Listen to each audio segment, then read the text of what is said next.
Hello. Good morning. Good morning. Thank you so much for doing this. It's finally happening. I can't believe it. I've What got my hoodie? favorite shirt. I've got my favorite mug. I have to tell you that even though I love interviewing people, when I attend Q&As, I tend not to ask questions. I think maybe it's just like the pressure of just the one, you got to come up with one perfect question. I can't ever think of a question that's good enough to stand alone. So when I came to see you at the Journal Gallery, I don't know what came over me, but when the moderator said, "I think we have time for one more question," my hand shot up. I didn't have a question, and I was like, "Oh Yeah. God, no! What am I going to ask?"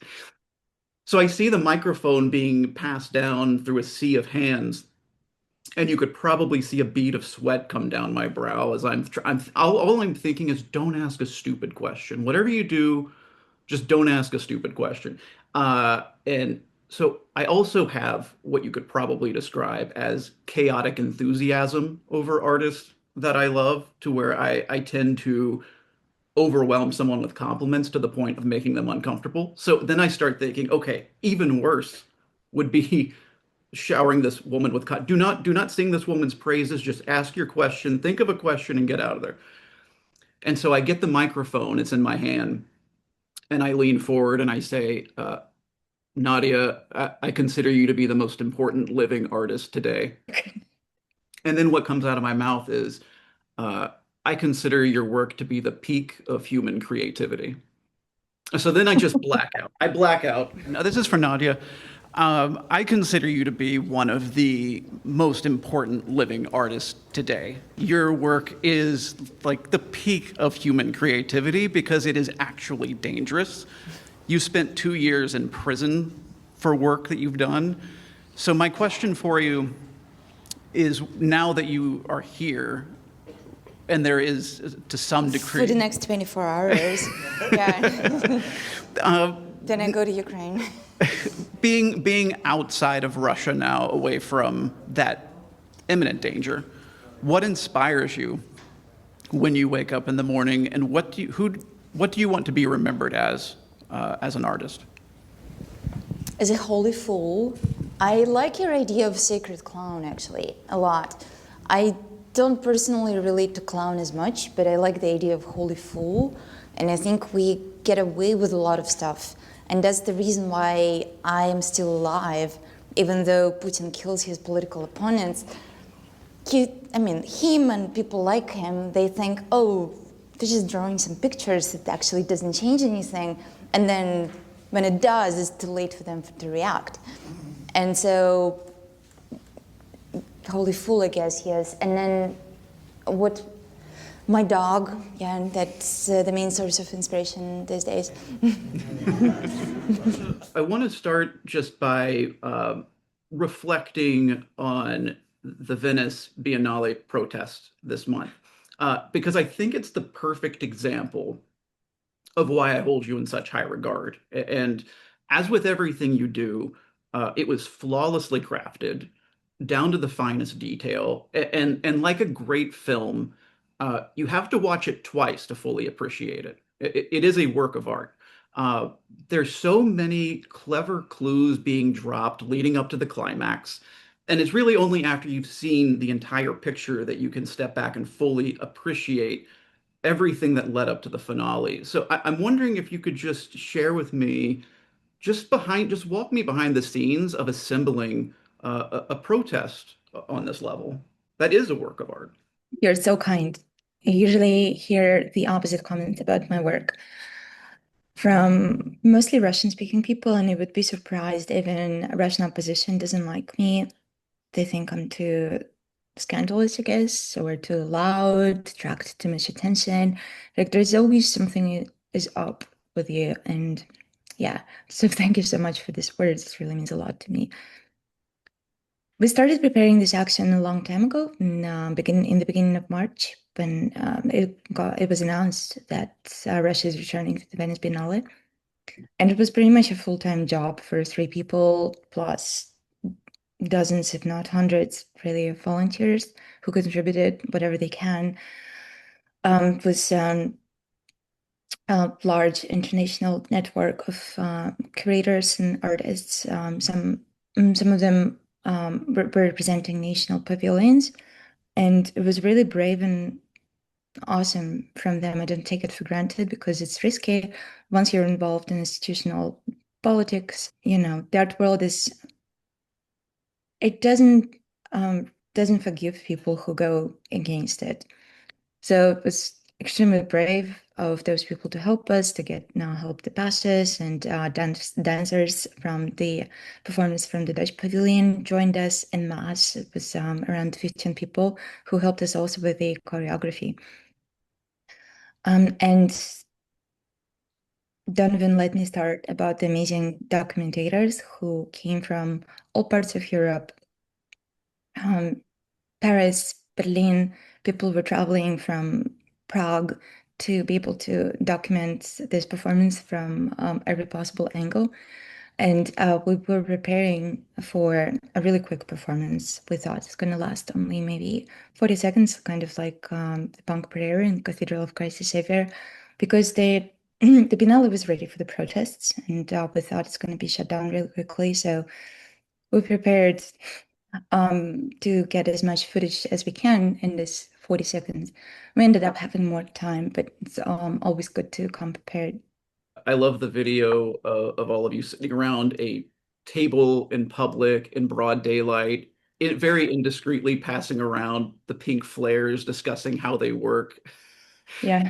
There's just in your work, there's such an infusion of joy, of humor, community, and it's in everything that you do. So watching all of this from the other side of the globe, uh, we're just in hysterics cheering you on. It's greater than any sporting event. Um, and then, okay, so when you realize that the protest is actually now it's a music video, you start thinking back to there's a video you posted, I don't know, maybe it's in your hotel room of you screaming into a megaphone, disobey.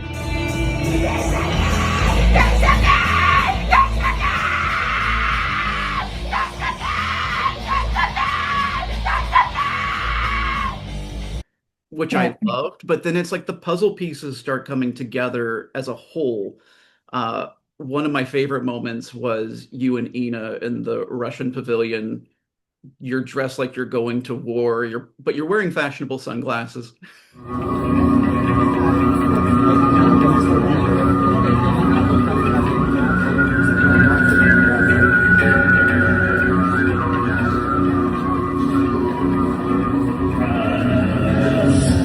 Sai il cervo del cane. Stavano era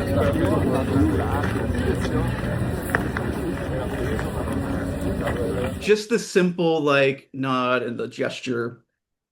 It's so cinematic. It was so cinematic. But again, you can't until you see what's happened, then it's going back to that and just like all these clues leading up. Was that I assume that was all intentional of creating this almost mosaic of things leading up to the protest. Again, you're so kind. Thank you for following and to creating the cognitive map of all of these little moments. Mm, I think to me it's important to share the backside, the backstory of the protest and not as glamorous moments as well, and kind of like very ridiculous moments, like when we sit in this fancy cafe at the entrance of the Venice Biennale. It's surrounded by all these fancy ass people who came from all around the world to talk about their own importance, and we're busy discussing how the flares work. And then there's another artist, Daniel Tkachenko, who joined us at the table. He was about to make an action himself. Like he did it a few days after we did the action in front of the Venice Biennale Russian pavilion. He carved art on his chest, like physically covered it. And so he was dripping with his own blood. And God. to me, this, they, how to say, I mean, I guess, yeah, the BTS, the BDS of the protest is very important with people, their different personalities. You can't show everyone. Some people still prefer to be anonymous, so you don't get to see the entirety of the BTS for mostly security reasons.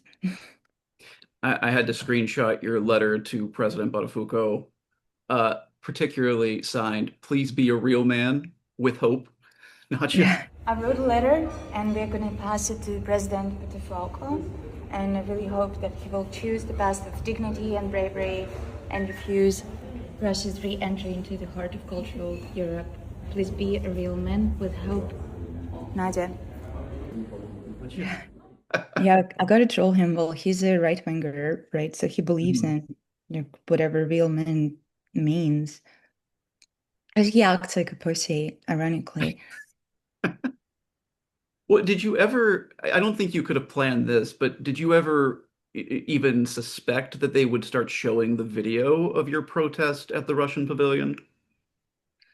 I would never suspect that because it goes against every single rule that Russian Federation established in the last a couple of dozens of years. And they don't mention us by name. Navalny was mentioned by name by Putin only after Putin murdered him. They almost believe like mentioning you by name gives you more power. And today, Maria Zakharova, who is a spokesperson from the Ministry of External Affairs of Russia, she talked about us. She called us devil-driven ogres. Devil-driven ogres. Can we put that on a t-shirt? This is pretty cool, right? But she doesn't mention us by name again. So it's a long-standing tradition. They're very superstitious, I guess. They think that naming someone's almost like Voldemort, and you just can't. We are people who cannot be named. So it was very unusual for them, and it took me by surprise. But I was not happy about it because who wants to have something in common with these war criminals? I don't want to be part of their pavilion, and they're not making me any favor by including the footage. So I've asked them to remove it. Yeah, what a power move to have a cease and desist. Just that was the bow on top of the whole thing. Yeah, it's if you look at Russian pavilion Instagram, they've posted, let's say, like 5 or 7 posts about the entire Biennale, and 2 of them are dedicated to Pussy Riot. And then they complained about Pussy Riot censoring them, which was super weird because I think it's just like they have like really probably not a smart person running their Instagram account or making these decisions because, like, again, usually they run things differently and it's much more effective if you don't mention by name, if you don't give the platform. And so I feel like they've got exploited this time, and I'm happy that this not so smart person was in charge of it. Because by complaining about Pussy Riot censoring them, they've basically admitted that we as, like a group of girls in exile have enough power to censor the entire country of Russia. Well, this layering, it's always part of what you do, and it's what made me fall in love with your work. And to point to the same thing you did with Police State, which I've got right here. This has to be the most beautiful book in my collection. It's Thank you. such an inspiration, and talking about, the behind the scenes. By the way, anyone watching this, you can still get an autographed copy of this. You're insane if you don't. Pick this up from being on the streets. This is a book I did with Beyond the Streets, and it's called Police State.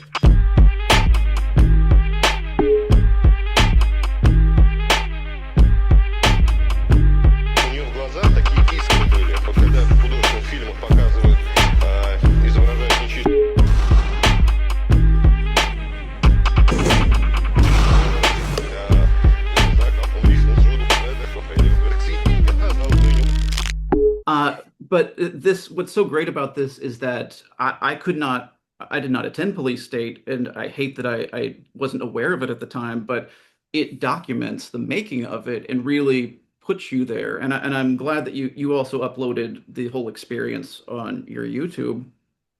But it's another great example of how it's the same thing. And of course, just to showcase, we've got this I posted this on Instagram and got so many comments from people I hadn't talked to in so long saying, this book changed my life. This book inspired me. Really, And so it's so cool to kind of, it's almost like feeling like, oh, my tribe is here. Like there's a community of people who see this and it tugs at the heartstrings. But the first thing I ever saw was the documentary A Punk Prayer, and then I immediately ordered this one. And mhm. this is such a wonderful book. And Slavoj has a quote that really resonates with me, which is the only way to be a true atheist is to go through the Christian experience. I want to talk a little bit about religion and how you've said that your dad told you the ultimate job of an artist is to create your own religion. You've said you've taken that very seriously. So I wonder if you just talk to me about what that means to you today. It's about building a world, but not just physical world, but also values and spiritual side of it. Mysticism, it's about re-enchanting the world we live in. And I think that's one of the artists' jobs. I mean, like, there are obviously different movements in art. Like, so probably American conceptual artists would puke if they hear me saying that because they were all about being rational. And but if you look at a Moscow conceptualist school, and it's also called Romantic Conceptualist School, it's different. They do talk about subterranean side of life a lot. And I guess I just grew up in this tradition and I'm a part of it. I do a lot of icons in my work, so sometimes it's more on the nose. Creating religions through creating new saints, and those saints are often girls in balaclavas with different slogans. And I've worked on the recent series with Matryoshka dolls, but those dolls, I call them prison Matryoshka dolls because they have kind of this criminal tattoos all over them. So working with sacred symbolism is it's just cool. It makes me feel like there is something I should live for. And living in a generally very depressing world, like truly, I didn't even know how much me and you, Jason, have left to just run around doing our own stuff. I think maybe in 10 or 20 years, we might just become obsolete. We might become human meat, or it, the rich don't need us, and they might as well just use, some killer drones to murder us all or to put us in human zoos. And I know I sound like a completely insane person, but No, well, they're acting that way. They're now acting that way, where I've never felt that growing up here. I've never felt, oh, we are insignificant here. it's scary. It is. So I didn't I didn't even know. I feel powerless to contradict it because, I was growing up in the shadow of Vladimir Putin and spent my entire life fighting against him. But if you think that today it's not just Putin's Trump and all his oligarchs, it's Elon Musk, Tim Cook, it's Jeff Bezos, and then you have the tycoons and the Party in China. Holy shit. You can't, you must be kidding me. Like, this world is invaded by a different species that at this point have nothing in common with me and you. And what's worse, they somehow, I mean, not somehow, but by owning all the, literally, and censoring all the media, they made most of us believe that everything is, usual. It's life, business as usual. But I go to the streets and I see homeless people, I see poverty that is only going to get worse. Well, and I think that's why going back to the journal gallery, my hand shot up because it feels like we're in Gotham City, and I felt like Nicole Kidman meeting Batman in Batman Forever. It's the Caped Crusader. And it really is, if Putin is your Joker, I don't know if I'm getting too deep here. If Putin is your Joker, and he's not going to be around forever, but sure enough, we now have Trump. You've got the Penguin and the Catwoman coming out of the sewer. Mhm. There's always going to be another fight, even after the biggest victory. But you are, and I'm sure this is intentional just by even wearing a mask, but just like Batman, it's an idea. There is a bat signal, Mhm. but instead of a bat, it's Pussy Riot. It's real. It It's is real life. intentional, and it's very sad, really. In the core of our movement lays this idea that we are replaceable. Mhm. And so this idea of us maybe being murdered at some point, or maybe we're just going to lose it. I don't know. My biggest fear in life is just like I'm not going to be able to uh, just stay mentally well enough because I have to work with really dark subjects all the time. Anyway, so if we're gone, some other people can come and continue this idea, continue this movement instead, because it's not about personalities as much as it is about movement. And I just have to hope that those people are going to be of high moral integrity. You've even said before that we're more conservative than Russia in a lot of ways because of religion. And Uh, your attitude to women, and yeah. your understanding that your deeply seated belief that you own women's bodies. I think that's a big difference. Do you consider yourself an atheist? Do you consider yourself what is your personal take on, if you don't mind me asking? I don't call myself an atheist just because I think it's a form of religion. Mhm. I don't know. People say I'm agnostic. I guess I just don't have a word for myself. Uh, yeah. I truly I was trying to find a word, but um, I'm not even sure if I'm a materialist. We talked about it with Zizek. Um, I don't know, man. It's a hard question. It's a hardcore question, but I definitely don't belong to any organized religion because it's been historically used for abusing women and just pretty much everyone who wanted to speak out. And today, the role of Russian Orthodox Church is pretty dark in the war with Ukraine and in the hybrid war with Europe. So culture, like Menes Binali, is one side of it, and another side of it is Russian Orthodox Church. So definitely not part of that. But I'm wearing all this stuff because I feel like to me it's more about culture in a secular sense than about this mystical connection to God or something. Like the reason why this question is so difficult for me, I think we as humanity didn't really find new adequate language for talking about values, for talking about mysticism, for talking about spirituality without being either oppressive or damn cheesy. So I'm not with the hippies. I don't like New Age movement. I just like everything about I don't like the language. I don't like what it that it makes people so obsessed with their feelings and with themselves, and it's all about me, and my development, my self-expression. Go fuck yourself. But also, I don't like the organized religion, so there must be something like I can we create a I don't know like a 99% people's movement religion. Can Bernie Sanders come up with a religion? Because I would definitely believe in that. Yeah, same.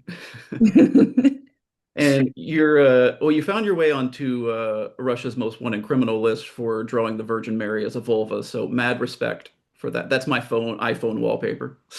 So Oh, respect for that. thank you. So one of the things that I really get a kick out of is watching interviewers talking to you about anything and everything, but then they really start to squirm when you start talking about OnlyFans. Uh, Considering that sex sells everything in America, it's kind of unfathomable to me that we are all so uncomfortable talking about sex. Why do you think that is? Interestingly enough, I really like the third season of Euphoria. I know that I'm probably going to get canceled for that because um, progressive people, and I'm like to think that I'm part of the progressive people, they all condemned the show for talking about sex work and OnlyFans, and I'm just eating it up. I'm loving every second of it because it's so real. It's Mhm. so real. The Nate character can't build business because of crazy regulations, and so his wife has to send him money that she's making on OnlyFans. And I just love it so much. I mean, like, would we rather be getting paid for something else? Like, probably, like sex work is fine. I'm cool with sex work, but it's not my main passion in life. Main passion is creating art and defending people's rights. But I'm not getting paid for that really. So I got to pick up a side job, and it's just reality of um pretty much every artist I know, and we just make different choices. Some people work in supermarkets, some all sorts of all sorts of jobs, and I'm doing sex work just because it works for me, and it gives me the most amount of um freedom, really. Uh, will I advise people to go on OnlyFans? I don't really know. Like maybe some people, it's just not for them. Uh, I'm cut. I'm cut from Siberian material, so and I have really thick skin.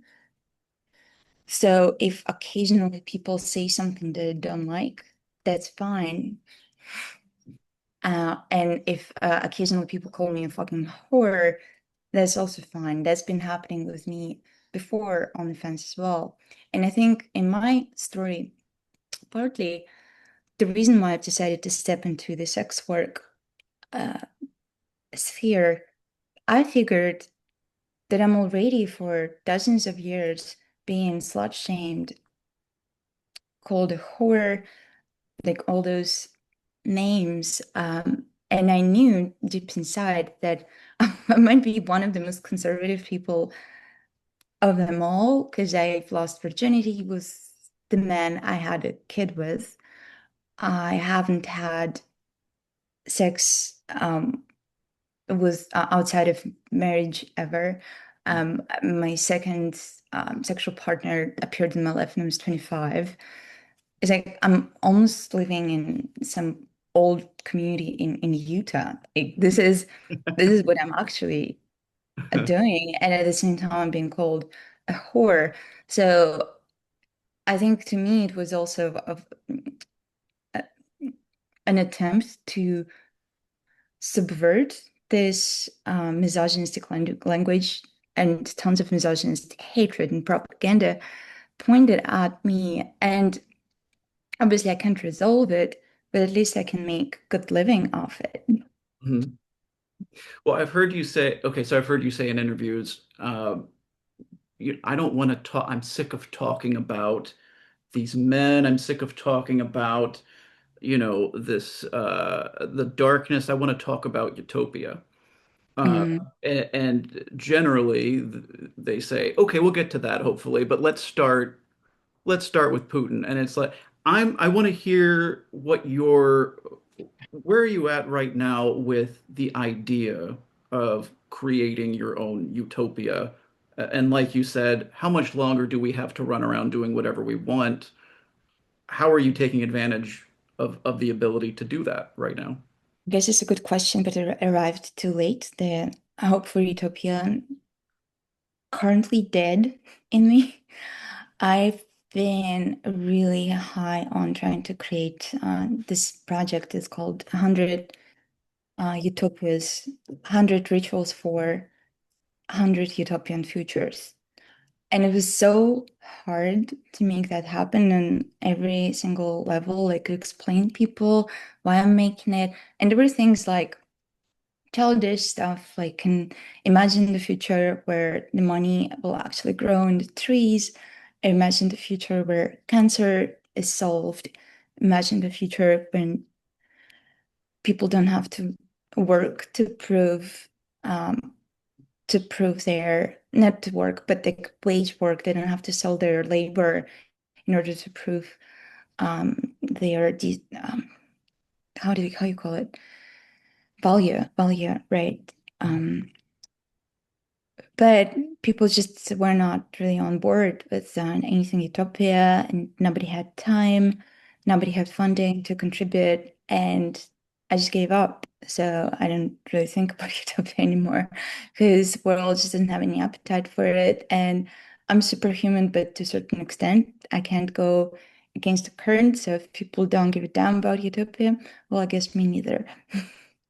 Well, I want to counter that by saying, you have over 200,000 people following you on Instagram alone. There are people you don't realize that you're touching, like me, who finds your work and feels lifted out of the gutter because you can Thank kind you. of start feeling crazy. It actually goes along with what you're saying about people not giving a damn. And once you start feeling that way, you start feeling crazy for feeling the way that you do. So when someone comes out with a megaphone screaming, by the way, your screams, I imagine listening to your screaming and disobey is the way I think Christina Aguilera hears Etta James. It's just beautiful. It creates this release. It is truly punk. I don't know the word for it, but the rage is real, and it can feel sometimes so dark, like the walls are closing in. And I have no doubt that you being putting yourself out there and trying to make a change and making a change, not trying, you're making a change. I hope this is a valley that's leading to another peak for you because you can't be in the dark if you're lost.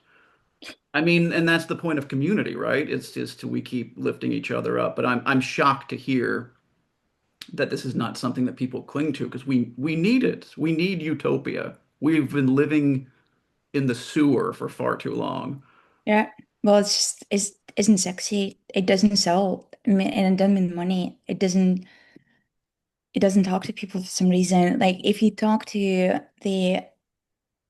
activists, like different groups of activists, like whether it's activists who help political prisoners or leftist activists, they say we are working on disasters that are happening today, and we need to help this person in the next 24 hours. We don't have time and luxury to think about what's going to happen 100 years from now or 1,000 years from now. And by doing, I understand it. Yeah, we're all busy, but if we don't, if we're not going to be thinking long term, that's going to be thought for us, and it's being thought for us. I mean, Elon Musk and everyone, they have their plan for the future, and we don't. And you can't arrive anywhere if you don't know where you're going. Mhm. Well, I'm going to advocate for utopia and that you do if the people that you're talking to are saying no, then find new people because they're out there, and I'm one of them that I'm inspired by that idea. And I'm sorry to hear that you're hitting walls with that, but where there's a wall, there's a way, is what I've always said.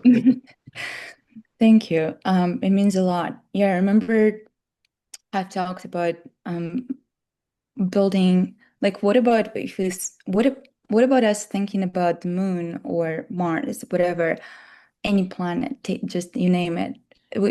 What about thinking about it as a beautiful societal project. And I'm not a political scientist, so I'm just a crazy artist. But imagine if you try to build a society that works kinder, nicer, that shares more public goods with each other. What if that's going to, what if that's how the colony on the moon is going to look like? But it's obvious that with the current trajectory, it's not going to happen. It's going to be extractive and ugly and ultra capitalist if some people are going to be present there because machine labor is so much cheaper. Mhm. Hmm.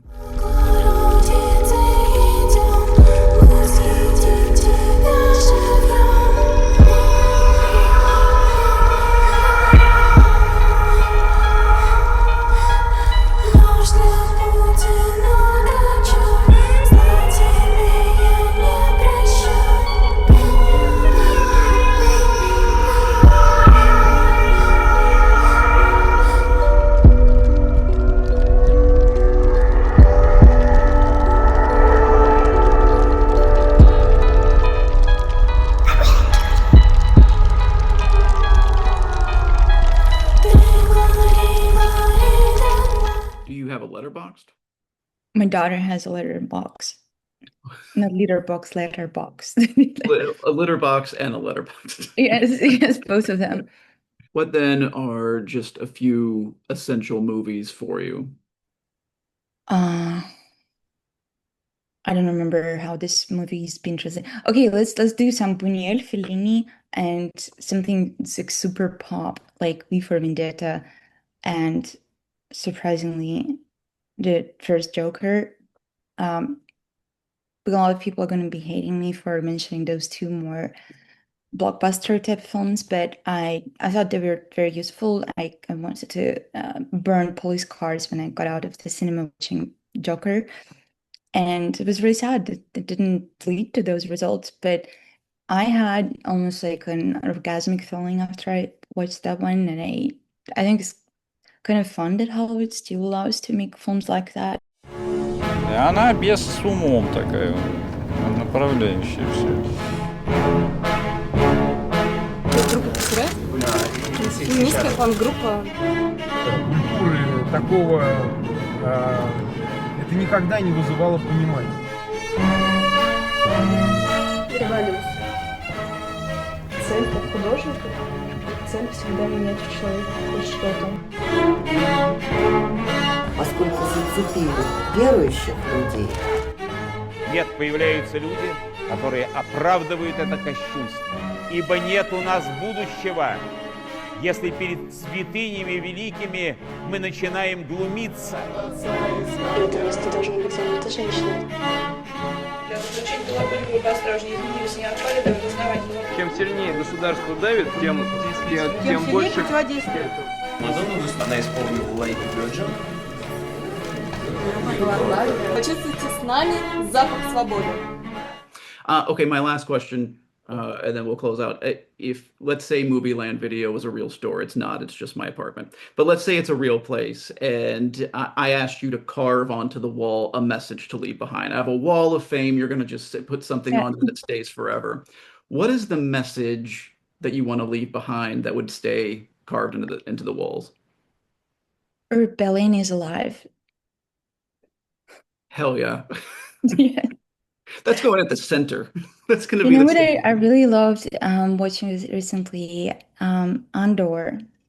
I never watched Star Wars before or after. Mhm. It's hard for me to watch and follow action type movies, but that was it's so brilliant, written so nicely, and you really can feel that the person who wrote it or a group of people who wrote it care about resistance. And I have not watched Andor yet, so now there's just so much content out there now that it's too much. But you saying that, Much better than anything else. I mean, I'm also biased because my good friend Bob Williman has been working in a writers group on Andor, and he's damn brilliant. One of the most brilliant minds I know when it comes to screenwriting. He created House of Cards, oh wow, led the writing group, and tons of other awesome stuff.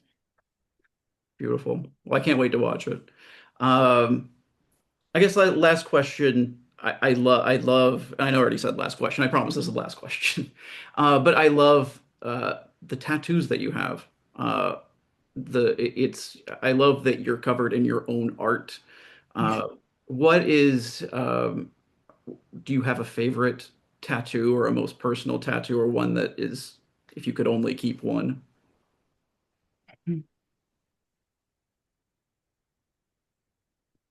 I kind of like this one. It's super dark, but it's called In Case of Emergency. In case of emergency. Say no more. I love it.